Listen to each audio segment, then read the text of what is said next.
I've gotten to go to Georgia's practice twice now this spring. I'm recording this Tuesday evening. This is going out on Wednesday morning, and Georgia just wrapped up its fourth practice of the spring. Tuesday, Thursday, Saturday is kind of the schedule that they're operating at right now, and they will have their first spring scrimmage this coming Saturday. I believe they do two or three before G Day. It just kind of depends. So they'll have their first one of that on Saturday. We'll have notes and insider stuff from that, of course. I've got my notes from what I've seen. We've got notes on our message board. I want to talk about a few guys that have been standing out to me just in the brief time that I get to watch, hear what I get to hear, and know what we know from the last couple seasons, because previous years' game tape, while previous years don't necessarily matter all the way, the tape does matter, and what a guy has done and progressed into being matters as well. I think that this Georgia team's looking really good. I don't know the weak point. Is the weak point going to be the secondary? Is the weak point going to be the defensive line? Is it going to be something? Is it going to be the tight ends and receivers? I don't know. I think that this is an older offensive group and a little bit of a younger defensive group that definitely has its fair share of older guys on the roster. And there's some older and some younger players that have been sticking out to me so far. Ryan Kelly from Dawg here, talking about Roderick Robinson, Arian Smith, and Janelle Aguero, right? I shouldn't have given them to you so early in this video. I should have made you wait for it a little bit longer, and I won't make you wait any longer for me to talk about Roderick Robinson. And now he's been trucking people over and over, is what I'm saying. Anytime that we've been allotted a drill to watch where it's offense going against defense, which is not always the case, they like to keep it secretive when we're around. I get it, I guess. I get it. I don't know how much we can really mess with the Georgia game plan, but it is what it is. And Roderick Robinson, I think, is going to be a part of Georgia's game plan. What has been obvious to me is that, and it's obvious in the reason that they brought him to Georgia, they wanted depth. They wanted another, really, really good piece in that room in Trevor Etienne. So they went to Florida, and they went and they scooped him from there. And he's likely going to be the starter, especially since he's getting this spring to work, right? Branson Robinson not having a real spring. He is working out separately. Roderick Robinson, to me, is their second best back that's available at the moment behind Trevor Etienne. Etienne, obviously, a little bit more experienced than Roderick. Did a couple hundred yards last year on 20-something. I don't have his numbers in front of me, but those are his rough numbers. Couple touchdowns. A guy that doesn't necessarily have big playability as much as some other guys, but had a couple bigger runs last year. He's going to be a good goal line back. And look, even if it is, like Ellis Robinson is one of the guys I saw him truck today. Ellis Robinson, 180 pounds, a lot thinner than Roderick is. A lot of Robinsons on this team. I do think that he is going to be impactful, though. You saw that in the Florida State game in the Orange Bowl. You saw that he could be a capable rotation back. You saw early on in the year, right? The first few weeks of the year when Dejan Edwards and Kendall Milton were struggling to be healthy. Roderick Robinson was right there, front and center as a freshman in the rotation and a heavy part of it. He was leading rusher through the first couple weeks of the season.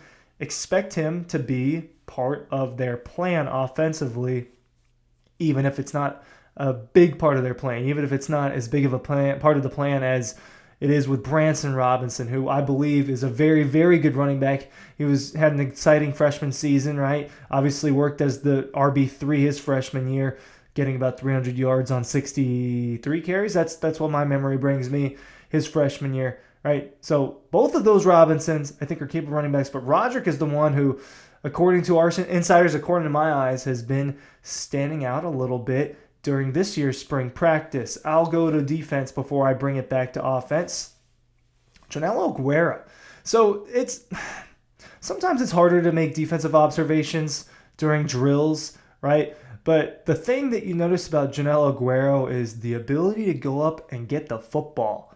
And this is a guy that they have worked a lot at that star position, right? What's the star position? What is that?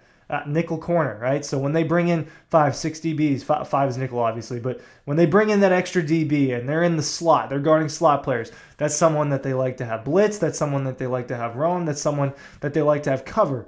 Javon Bullard was really good at that position. They have had Tyreek Stevenson at that spot. They've had Tyke Smith at that spot. The last 2 years, Tyke Smith and then Javon Bullard in 2022 at the spot. Obviously, he moved back to deep safety in 2023. They've had some really, really good football players there, and Jonel Aguero is more athletic than any of them. That's my point here. I had a blocked punt last year against Florida, had a few tackles against UAB. He contributed when he was in the games, and he shows off the athleticism. That is my biggest point there.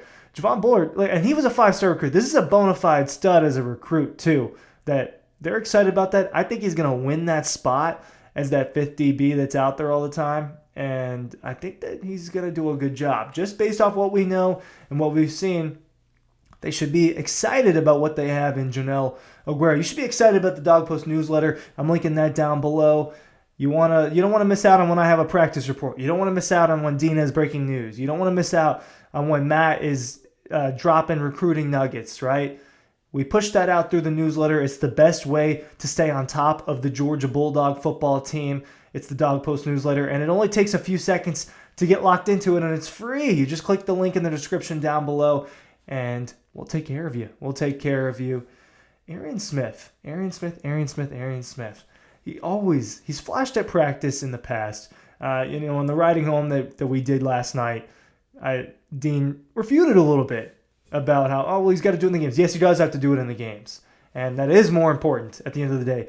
Stuff gets decided in practice.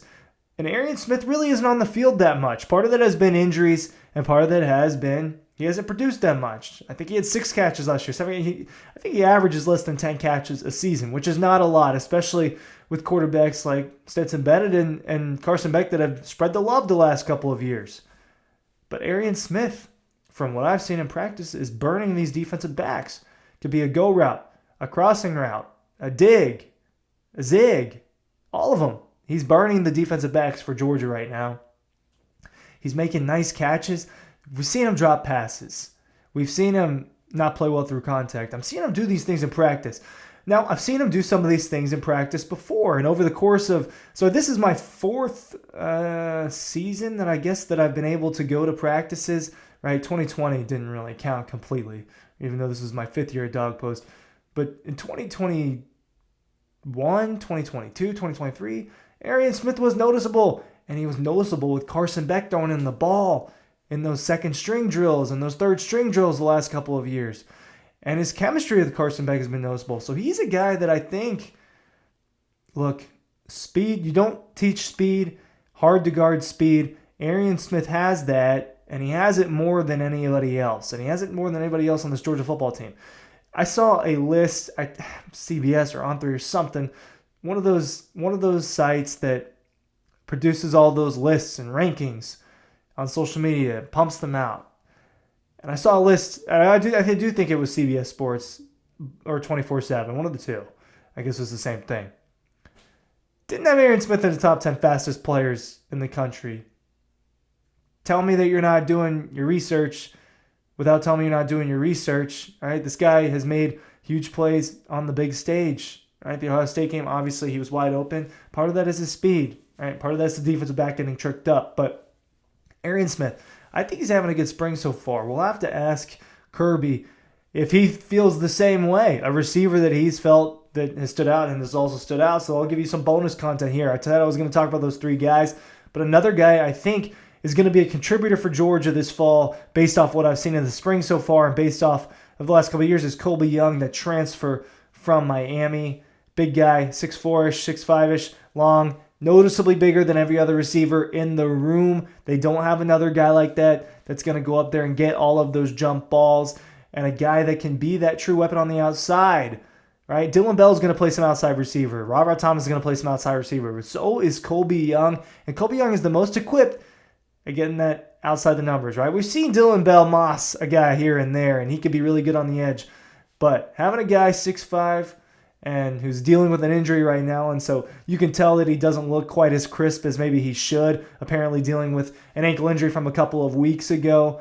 I think he looks good, and this Georgia offense looks really, really good to me. More mysteries on the defense, and I will try to uncover those mysteries as I get to go to spring practice more and more as we learn more from these scrimmages. Keep tuning in here. Keep tuning into the newsletter. Keep tuning in to dawgpost.com, and we'll keep bringing you as much content as we possibly can. Thank you for watching.